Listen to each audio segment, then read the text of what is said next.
Today we're going to learn how to take a derivative. Derivatives are one of the most important aspects of calculus. A derivative is a way to express the rate of change of a function.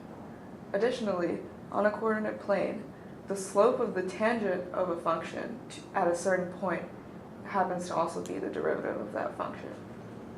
Derivative notation can be expressed in three ways. dy over dx, which stands for the difference in y over the difference in x, but you can also write it as y prime or f prime of x. To take a derivative, you simply just have to apply the power rule. The power rule states that if you have the function y equals x to the n, y prime is equal to nx raised to the n minus 1. Now let's do an example. Say you have y equals x squared. Y prime will be equal to 2x.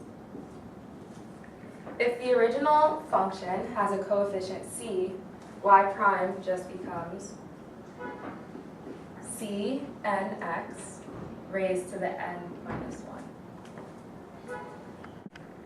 What if you want to take the derivative of an equation containing more than one function, such as the equation y equals 3x cubed plus 4x squared?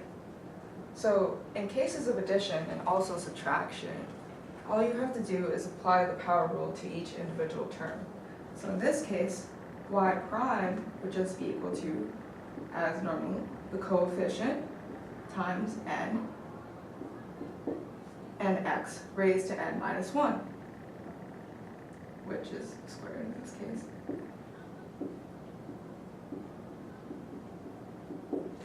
So in this case, y prime is just equal to 9x squared plus 8x. We hope you enjoyed our lesson on simple derivatives.